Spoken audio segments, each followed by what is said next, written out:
തദ്ദേശ ഇലക്ഷനിൽ UDF വലിയ വിധത്തിലുള്ള വിജയമാണ് നേടിയിരിക്കുന്നത്. എന്താണ് അവർ പോലും പ്രതീക്ഷിക്കാത്ത തരത്തിലുള്ള വൻ വിജയം എന്ന് പറയാം. CPM-ന്റെ കോട്ടകളിലേക്ക് വരെ കടന്നു കയറുന്നു. അവരുടെ പരമ്പരാഗതമായ സ്ഥലങ്ങൾ പോലും അടിച്ചിടുന്നു. 2010 സമാനമായ രീതിയിലേക്ക് അതും 2010 UDF-ന് കൃത്യമായ ഒരു ബാക്ക്ഗ്രൗണ്ടും സ്ട്രാറ്റജിയും നേതാക്കന്മാരും സംഘടനാ സംവിധാനവും ഒക്കെ ഉണ്ട്. പക്ഷേ ഉമ്മൻചാണ്ടിയെ പോലെ നേതാവ് ഉണ്ടെന്ന്. പക്ഷേ ഇന്ന് അതൊന്നും ഇല്ലാതെ തന്നെയാണ് ഇന്ന് ഇത് നേടിയിരിക്കുന്നത്. അപ്പോൾ വലിയ ഭരണവിരുദ്ധ വികാരമൊക്കെ ഉണ്ട്. പക്ഷേ ഞാൻ ചോദിക്കുന്നത്, പ്രതിപക്ഷ നേതാവ് വി ഡി സതീശൻ എടുത്ത പല നിലപാടുകളും കോൺഗ്രസ്സുകാർക്ക് തന്നെ ഒരു പ്രശ്നം ഉണ്ടാക്കിയത്. ഇപ്പോൾ രാഹുൽ മാങ്കൂട്ടത്തിൻ്റെ കാര്യത്തിലായാലും രാഹുലിനെ തള്ളി എന്നൊക്കെ പറഞ്ഞുകൊണ്ട് പല നിലപാടുണ്ടായിരുന്നു. പക്ഷേ വി.ഡി. സതീശൻ്റെ നിലപാടാണ് കറക്റ്റ് എന്നുള്ളത് ഈ ഒരു തെരഞ്ഞെടുപ്പ് തെളിയിക്കുന്നില്ലേ? എന്താ ഞാൻ ചോദിക്കാൻ കാരണം എന്ന് വെച്ചാൽ, ഇപ്പോൾ വി.ഡിയുടെ പല അഭിമുഖങ്ങൾ ഉൾപ്പെടെയുള്ള കാര്യങ്ങൾ കാണുമ്പോൾ വി.ഡി. സതീശൻ എന്ന് പറയുന്നത് ഒരു പാകതയുള്ള നേതാവാണ് എന്നും ജനങ്ങൾക്ക് മനസ്സിലാവുന്ന ചില കാര്യങ്ങൾ പോകുന്നത്. ഈ ചില സംഭവങ്ങൾ ഉണ്ടാകുമ്പോൾ പലർക്കും, കോൺഗ്രസ് പ്രവർത്തകർ ഉൾപ്പെടെയുള്ളവർക്ക് വി.ഡി. സതീശനോട് ചെറിയൊരു സ്വാരസ്യം തോന്നുന്ന രീതിയിലായിരുന്നു. പക്ഷെ നേരത്തെ PV അൻവറിന്റെ കേസിൽ, നിലമ്പൂർ ഉപതെരഞ്ഞെടുപ്പിൽ പോലും പക്ഷെ അന്ന് വി.ഡി. സതീശൻ എടുത്ത ഉറച്ച ഒരു നിലപാടായിരുന്നു വേണ്ട എന്ന്. അപ്പൊ കോൺഗ്രസ്സുകാർ പോലും എങ്ങനെയും നമ്മൾ തെരഞ്ഞെടുപ്പ് ജയിക്കണ്ടേ എന്ന ഒരു അഭിപ്രായം പലരും പറഞ്ഞിരുന്നു. പക്ഷെ അതൊന്നുമല്ല, ജയിക്കും കോൺഗ്രസ് ഉറപ്പായും, അദ്ദേഹത്തിന്റെ ആ ഒരു കോൺഫിഡൻസ് ആയിരുന്നു. PV അൻവറിനെ പോലെ ഒരാളിനെ, അതായത് UDF-ന് വേണ്ടി മത്സരിക്കുന്നത് ഏത് ചെകുത്താനായാലും കൂടെ നിൽക്കുമെന്ന് പറയുന്ന ഒരാളിനെ കൂടെ നിർത്തേണ്ട ആവശ്യമുണ്ടോ? കോൺഗ്രസിന്റെ ഒരു അഭിമാനത്തിന്റെയും കൂടെ പ്രശ്നമാണ്. അപ്പോൾ അന്ന് അങ്ങനെ ഒരു നിലപാടെടുത്തു. അന്ന് അദ്ദേഹം പറഞ്ഞു, ജയിക്കുകയാണെങ്കിൽ എല്ലാവർക്കുമാണ് അതിന്റെ ക്രെഡിറ്റ്, തോൽക്കുകയാണെങ്കിൽ അത് എന്റെ മാത്രം ഉത്തരവാദിത്വം. ആ പറയുന്ന ഒരു ഇതുണ്ടല്ലോ, അതിനെയാണ് നമ്മൾ യഥാർത്ഥത്തിൽ അംഗീകരിച്ചു കൊടുക്കേണ്ടത്. അതെ, അതുപോലെ തന്നെ രാഹുൽ മാങ്കൂട്ടത്തലിന്റെ വിഷയം വന്നപ്പോൾ എല്ലാവരും മറ്റു പാർട്ടിക്കാരും എല്ലാം എന്താ ചെയ്യുന്നത്? സ്വന്തം പാർട്ടിയിലുള്ള ഒരാൾ ഒരു തെറ്റ് ചെയ്താൽ അതിനെ പൊതിഞ്ഞു പിടിക്കുക, അതിലൂടെ ഞങ്ങളുടെ പാർട്ടിക്കാർ അങ്ങനെ അല്ല എന്ന് വരുത്തി തീർക്കണം. ഈ അടുത്ത് വന്ന ഒരുപാട് കഥകൾ, CPM-ന്റെ ഭാഗത്ത് നിന്നുള്ള ഒരുപാട് കഥകളുണ്ട്. ഇപ്പോഴും അവരെല്ലാം ലൈവായി പാർട്ടിയോടൊപ്പം അധികാര സ്ഥാനങ്ങളിലുണ്ട്. ജനങ്ങൾ ഒന്നുമില്ലെങ്കിലും ചോദിക്കില്ലേ, ഇതിനെതിരെ പാർട്ടി നടപടി പോലും എടുക്കുന്നില്ലേ? പത്മകുമാറൊക്കെ ജയിലിനകത്തായിട്ട് പോലും MP ഗോവിന്ദൻ പറയുന്നത് എന്താണ്? തെളിയട്ടെ, എന്നിട്ട് തീരുമാനിക്കാവുന്നു. അധികാരത്തിൽ ഇരിക്കുന്നതാരാ? ഇവര് തന്നെയാണ് അധികാരത്തിൽ ഇരിക്കുന്നത്. അപ്പോ ആ ഒരു നിലപാടുകൾ ഇവിടെ എല്ലാവരും സ്വീകരിക്കുമ്പോൾ പാർട്ടിക്ക് പൂർണ്ണ ബോധ്യമുണ്ട് രാഹുൽ മാങ്കൂട്ടത്തിലിന്റെ കാര്യത്തിൽ. അതുകൊണ്ട് പാർട്ടിയിൽ നിന്ന് സസ്പെൻഡ് ചെയ്തു അദ്ദേഹം ആദ്യം. എല്ലാവരും ഞെട്ടിപ്പോയി. ഒരു കൂടെയുള്ള ഒരാൾക്ക് ഒരിത് വന്നാൽ ചേർത്ത് നിർത്തുന്നതിന് പകരം എന്തിനാണ് ഇങ്ങനെ പുറത്താക്കുന്നത്? അപ്പോൾ ഒരാളുടെ ഫേസ്ബുക്ക് പോസ്റ്റ് തന്നെ അങ്ങനെയായിരുന്നു, CPM-കാരെ കണ്ട് പഠിക്കണം എങ്ങനെയാണ് ആൾക്കാരെ ചേർത്ത് നിർത്തേണ്ടത് എന്ന്. ഈ പാർട്ടിക്കുള്ളിൽ തന്നെ നിരവധി പരാതി വന്നിട്ടുണ്ട് എന്നാണ് പറയുന്നത്. അദ്ദേഹം എടുത്തു പറഞ്ഞു, പൂർണ്ണ ബോധ്യത്തിന്റെ പുറത്താണ് രാഹുൽ മാങ്കൂട്ടത്തിനെതിരെ നടപടി എടുക്കുന്നതെന്ന്. അത് വെറുതെ അദ്ദേഹം പറഞ്ഞതായിരിക്കില്ല. അദ്ദേഹത്തിന് ഈ പാർട്ടി ഉണ്ടെങ്കിലേ പാർട്ടി പ്രവർത്തകരും പാർട്ടി നേതാക്കന്മാരും അണികളും എല്ലാം ഉണ്ടാവൂ എന്ന കൃത്യമായ ബോധ്യം വി.ഡി. സതീശൻ ഉണ്ട് എന്ന് തന്നെ വേണം മനസ്സിലാക്കേണ്ടത്. തീർച്ചയായിട്ടും. ഇപ്പൊ സഭയിലായാൽ പോലും അദ്ദേഹം കൃത്യമായ മറുപടിയാണ് കൊടുക്കുന്നത്, ഇല്ലേ? അദ്ദേഹം ചോദിച്ച ചോദ്യങ്ങൾ, നിരവധി ചോദ്യങ്ങൾ സഭയിൽ ചോദിച്ചിട്ടുണ്ട്. അതെല്ലാം അദ്ദേഹത്തിന്റെ കൃത്യമായ നിരീക്ഷണ പാടവത്തിന്റെ തെളിവുകളാണ് അതെല്ലാം. അപ്പൊ ഈ രാഹുൽ വിഷയത്തില് മാറ്റി നിർത്തിയപ്പോ ഒരു വിഭാഗം കോൺഗ്രസ്സുകാർ തന്നെ എന്തെന്ന് പറഞ്ഞാലും രാഹുലിനെ പിന്തുണയ്ക്കാൻ അദ്ദേഹവുമായി അടുത്ത് പ്രവർത്തിക്കുന്നവരും ആരാധകരുമായിട്ടുള്ള ഒരു വിഭാഗം എന്തായാലും ഉണ്ടാകും, ഇല്ലെന്ന് പറയാൻ പറ്റില്ല. അവർ കോൺഗ്രസ് പേരിലുള്ള ഫേസ്ബുക്ക് പേജുകളിലൂടെ തന്നെ വി.ഡി. സതീശനെ തെറി വിളിക്കുന്ന ഒരു സാഹചര്യം വരെ ഉണ്ടായിട്ടുണ്ട്. അതായത് വി.ഡി. സതീശൻ എന്തോ സ്വാർത്ഥ ലാഭത്തിന് വേണ്ടി ചെയ്യുകയാണ് എന്നൊരു രീതിക്ക്. പക്ഷേ ജനങ്ങൾ ഇതെല്ലാം കണ്ടുകൊണ്ടിരിക്കുകയാണ്. അതായത് ഇങ്ങനെ പക്ഷം പിടിക്കാത്ത സാധാരണക്കാരായ ജനങ്ങൾ, കോൺഗ്രസിനെ എന്നും സപ്പോർട്ട് ചെയ്തിട്ടുള്ളത് ഈ നിഷ്പക്ഷരായ ജനങ്ങളാണ്. അവർ ഇതെല്ലാം കണ്ടുകൊണ്ടിരിക്കുകയാണ്, ആരുടെയും പക്ഷം പിടിക്കാതെ എന്താണ് എന്ന് കണ്ടും കേട്ടും ഇരിക്കുകയാണ്. ഇപ്പൊ രാഹുൽ മാങ്കൂട്ടത്തിൽ അങ്ങനെ ഒരു തെറ്റ് ചെയ്തിട്ടുണ്ട് എങ്കിൽ എന്തെന്ന് പറഞ്ഞാൽ ആ പെൺകുട്ടിയുടെ, ഏത് പെൺകുട്ടി പരാതി ഉണ്ടോ ഇല്ലയോ, ആ പെൺകുട്ടിയുടെ ഓഡിയോ പുറത്തു വന്നു. ഏറ്റവും ഒടുവിൽ പുറത്തു വന്ന ഓഡിയോ, അത് കേട്ടപ്പോൾ ഓരോ മനുഷ്യരും അത് കേട്ടിട്ട് ഗർഭിണിയായ ഒരു സ്ത്രീയോട്, അതിന് വിവാഹിതയാണോ എന്തോ ആയിക്കൊള്ളട്ടെ, ഈ രീതിയിലാണോ തിരികെ മറുപടി പറയുന്നത്? ആ രാഹുലിന്റെ ഒരു നിർദ്ദയപരമായ ഒരു മറുപടി, അതാർക്കും കേട്ടിട്ട് ഇനി പെൺകുട്ടി അയാളെ ട്രാപ്പിലാക്കിയതാണോ എന്തോ ആയിക്കൊള്ളട്ടെ, ഗർഭിണിയായ ഒരു സ്ത്രീയോട് ഇത്തരത്തിലുള്ള ഒരു മറുപടിയാണോ ഒരാൾ പറയേണ്ടത്? ആ ഒരൊറ്റ കാര്യത്തിൽ രാഹുലിനെ ഒരുപാട് പേര് മനസ്സുകൊണ്ട് വെറുത്തിട്ടുണ്ടായിരുന്നു. അയാളുടെ ഭാഗത്ത് ഇനി എന്ത് ന്യായമുണ്ടോ അതൊക്കെ പിന്നീടുള്ള കാര്യം, അത് അയാൾ തെളിയിക്കേണ്ടിയിരിക്കുന്നു. പക്ഷെ ഒരു പാർട്ടിയെ സംബന്ധിച്ചിടത്തോളം പാർട്ടിക്ക് കേടുണ്ടാക്കുന്ന ഒരാളെ മാറ്റി നിർത്തുക എന്ന് പറഞ്ഞാൽ ആ എത്ര വർഷത്തെ പാരമ്പര്യമുള്ള ഒരു പാർട്ടിയാണെന്ന് ആലോചിക്കണം. ഒരാൾക്ക് വേണ്ടിയിട്ട് ആ പാർട്ടിയുടെ നല്ല പേര് ഇല്ലാതാക്കാൻ പാടില്ല. അതായത് വ്യക്തിയേക്കാൾ പാർട്ടിക്ക് പ്രാധാന്യം കൊടുത്തത് കൊണ്ടാണ് VD സതീശന് ആ ഒരു തീരുമാനം എടുക്കാൻ പറ്റിയത്. അദ്ദേഹം തന്നെ പറഞ്ഞ അദ്ദേഹം ഒറ്റയ്ക്കെടുത്ത തീരുമാനമല്ല, AICCയിൽ നിന്ന് വരെ ഉണ്ടായ തീരുമാനമാണത്. അപ്പൊ കാരണം അത് അത്രയ്ക്ക് സീരിയസ് ആയ ഒരു വിഷയമായിരുന്നു. അല്ലാതെ ഇപ്പൊ അങ്ങനെ ചെയ്യേണ്ട കാര്യമുണ്ട്? ഇതിനു മുന്നേ കോൺഗ്രസിലുള്ള ആർക്കെതിരെയും ഇതുവരെ ഇത്രയും രൂക്ഷമായ ഒരു പരാതി അല്ലെങ്കിലും സ്ത്രീ വിഷയവുമായി ബന്ധപ്പെട്ട പരാതികൾ ഉണ്ടായിട്ടുണ്ട്. അതിലൊന്നും അങ്ങനെ വന്നില്ല. അവർ നിയമ നടപടികൾ നേരിട്ടുമുണ്ട്, അറിയാലോ. തീർച്ചയായിട്ടും. അപ്പോ ഈ ഒരു കേസിൽ അത് പാർട്ടിയെ അത്രത്തോളം ബാധിക്കുന്ന കാര്യമായതുകൊണ്ട് മാത്രമായിരിക്കണം അദ്ദേഹം അങ്ങനെ ഒരു തീരുമാനമെടുത്തത്. അദ്ദേഹം രണ്ടും കൽപ്പിച്ച് തന്നെയാണ് ചെയ്തത്. അദ്ദേഹത്തിന് അറിയാം കോൺഗ്രസ് ഒരു വിഭാഗം എതിരാവും എന്നുള്ള ബോധ്യം അദ്ദേഹത്തിനുണ്ട്. പക്ഷെ അദ്ദേഹം ഉറച്ച തീരുമാനമെടുത്തു. എനിക്ക് തോന്നുന്നത് ആൾക്കാർക്ക് അതിൽ ഇംപ്രസ്ഡ് ആയി. പിന്നെ അത് മാത്രമല്ല, ഇലക്ഷൻ സംബന്ധമായ പ്രവർത്തികളെല്ലാം വളരെ ഏകീകൃതമായിരുന്നു. പടലപ്പിണക്കങ്ങളില്ലാതെ, തർക്കങ്ങളില്ലാതെ, സ്ഥാനാർത്ഥി നിർണയം മുതൽ പ്രചരണം മുതൽ എല്ലാം സജീവമായിരുന്നു. മുതിർന്ന നേതാക്കളെല്ലാം ഈ പ്രവർത്തനത്തിന് ഇറങ്ങുകയും എല്ലാം കോൺഗ്രസ് മൊത്തത്തിൽ ഒരു നല്ലൊരു പ്രവർത്തനമാണ് കാഴ്ചവെച്ചത്. പ്രാർത്ഥന എന്താ ചോദിക്കാൻ? അല്ല, ഇത് ഇപ്പൊ രാഹുൽ മാങ്കൂട്ടത്തിന്റെ വിഷയത്തിൽ തന്നെ എന്തെങ്കിലും ഒരു ആരോപണത്തിന്റെ പുറത്ത് രാഹുലിനെ പുറത്താക്കിയതോ അല്ലെങ്കിൽ ചവിട്ടി ഒരു അവസരം കിട്ടാൻ വേണ്ടി കാത്തിരുന്ന പോലെ ഒന്നും ആയിരുന്നില്ല. യഥാർത്ഥത്തിൽ പാർട്ടിക്കുള്ളിലെ നിരവധിയായ പരാതികൾ, അത് VD സതീശനുമായി ബന്ധപ്പെട്ട് നിൽക്കുന്ന ആൾക്കാരുടെ തന്നെ പരാതികൾ, കോൺഗ്രസ് പൊളിറ്റിക്സിനകത്തെ ചില ആളുകളുടെ, നമുക്കിപ്പോ പേര് പറയാൻ പറ്റാത്ത ആളുകളുടെ പരാതികൾ, ഇതൊക്കെ അന്വേഷിച്ച് വ്യക്തമായ ഒരു കാര്യം മനസ്സിലായതിനു ശേഷമാണ് VD സതീശൻ ഈ നിലപാട് പറ്റില്ല, ഇത് ഒരു അബദ്ധമല്ല എന്ന് മനസ്സിലാക്കിക്കൊണ്ട്, 1-2 അബദ്ധമല്ല എന്ന് മനസ്സിലാക്കിക്കൊണ്ടാണ് അദ്ദേഹം അങ്ങനെ ഒരു തീരുമാനം എടുത്തത്. പക്ഷെ അത് എന്ത് കാര്യം ഉണ്ടായി അതുകൊണ്ട് എന്ന് ചോദിച്ചാൽ, അന്ന് അങ്ങനെ തീരുമാനം എടുത്തത് കൊണ്ട് UDFന് അല്ലെങ്കിൽ കോൺഗ്രസിന് വലിയ കേടുപാടില്ലാതെ എന്ത് ചെയ്യാൻ പറ്റി? അതിജീവിക്കാൻ പറ്റി.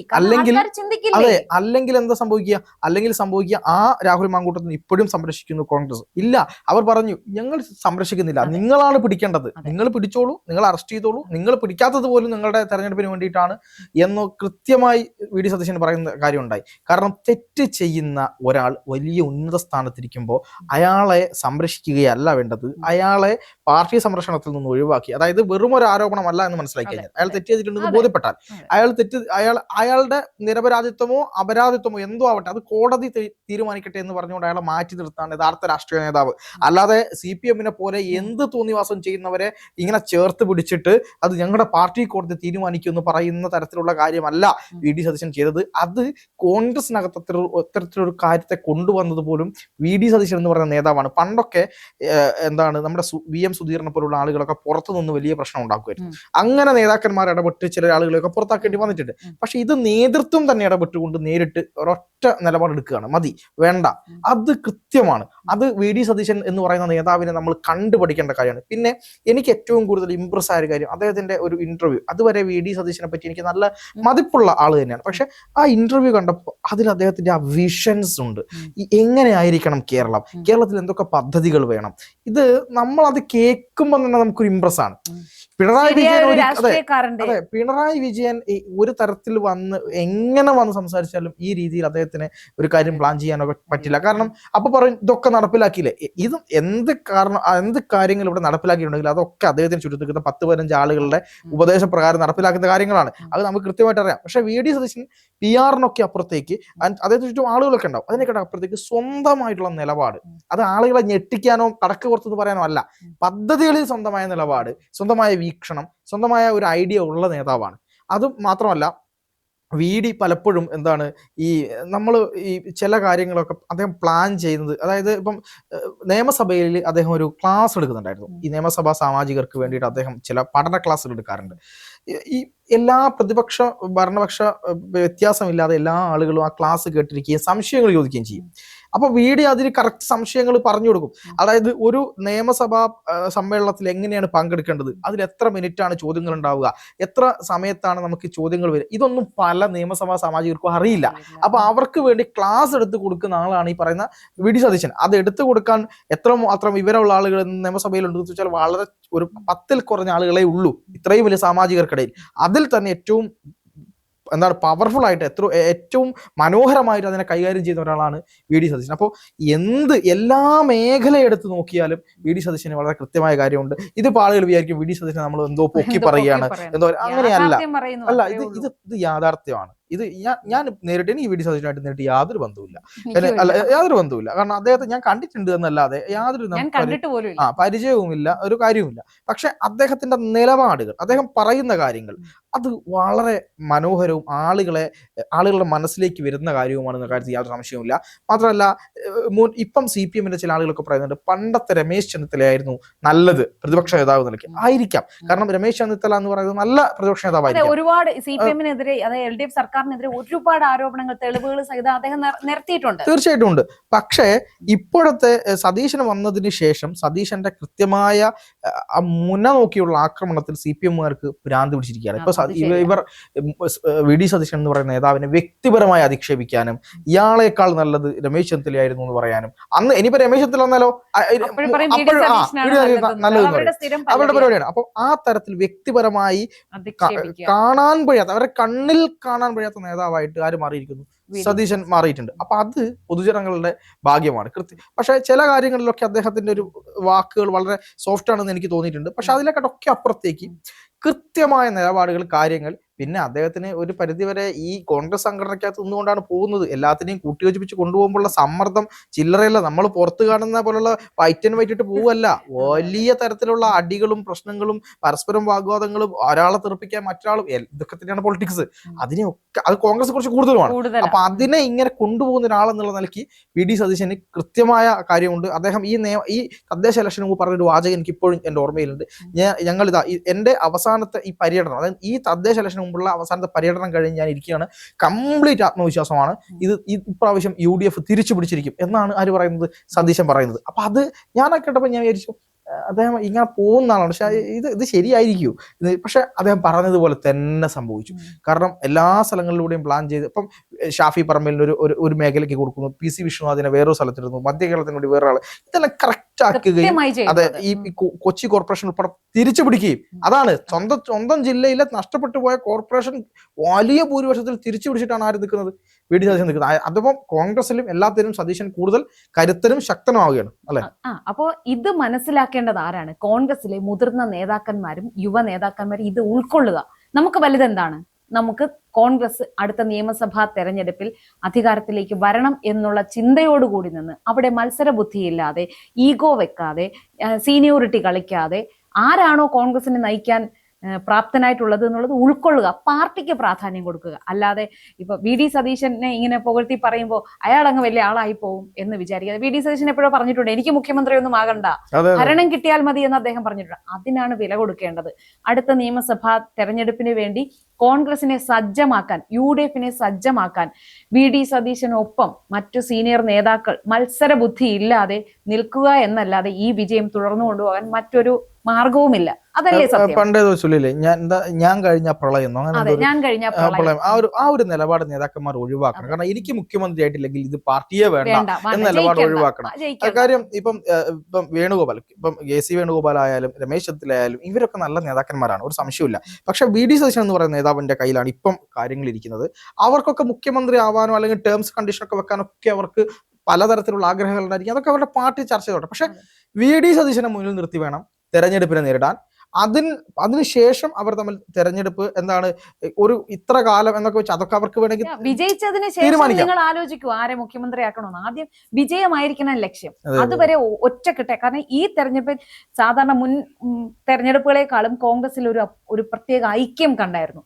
ജനങ്ങൾ കാണാൻ ആഗ്രഹിക്കുന്നത് അങ്ങനെ ഒരു കോൺഗ്രസിനെയാണ്, അല്ല തമ്മിൽ തല്ലുന്ന സ്ഥാനങ്ങൾക്ക് വേണ്ടി അടികൂടുന്ന ഒരു കോൺഗ്രസിനെ കാണാനല്ല ഇവിടുത്തെ ജനങ്ങൾ, കേരളത്തിലെ ജനങ്ങൾ ആഗ്രഹിക്കുന്നത്. മാത്രമല്ല ഒറ്റക്കെട്ടായ കോൺഗ്രസിനെ കാണാൻ ഇവിടെ ശരിയാണ്. ഈ തെരഞ്ഞെടുപ്പിലെ വിജയം കണ്ടിട്ട് പരസ്പരം അടികൂടി ഞങ്ങളുടെ സ്ഥാനാർത്ഥികൾ വേണമെന്നും പറഞ്ഞ് ജയിക്കാത്ത സ്ഥാനാർത്ഥികളെ ഇട്ട് പരസ്പരം അടികൂടിയാൽ അടുത്ത ഭരണവും LDF കൊണ്ടുപോകുന്നുള്ള കാര്യത്തിൽ യാതൊരു സംശയവും വേണ്ട. ഇത്തവണത്തെ LDF-ന്റെ പരാജയം കണ്ട് കോൺഗ്രസ്സുകാർ 7 ജില്ലാ പഞ്ചായത്ത് LDF നിലനിർത്തിയിട്ടുണ്ട്, 7 UDF-ഉം. അപ്പം മനസ്സിലാക്കേണ്ട കാര്യം എന്താ, ജില്ലാ പഞ്ചായത്തുകളിലേക്കുള്ളതാണ് രാഷ്ട്രീയ വോട്ട്. അപ്പം ബേസ് LDF-ന് അവിടെ ഉണ്ട്. കൃത്യമായ സ്ഥാനാർത്ഥി നിർണയവും കൃത്യമായ പ്രവർത്തനവും നടന്നാൽ മാത്രമാണ് അടിയില്ലാതെ മുന്നോട്ട് പോയാൽ, പാലം വലിക്കാതെ പോയാൽ, ഗ്രൂപ്പുകളൊക്കെ മാറ്റി നിർത്തിയിട്ട് എല്ലാവർക്കും ഒരുപോലെ പോയാൽ മാത്രമേ കാര്യം നടക്കൂ. എങ്കിൽ ഉറപ്പായിട്ട് നിയമസഭാ തെരഞ്ഞെടുപ്പിലും UDF നേടാനാവുമെന്ന കാര്യത്തിൽ യാതൊരു സംശയവുമില്ല. തീർച്ചയായിട്ടും.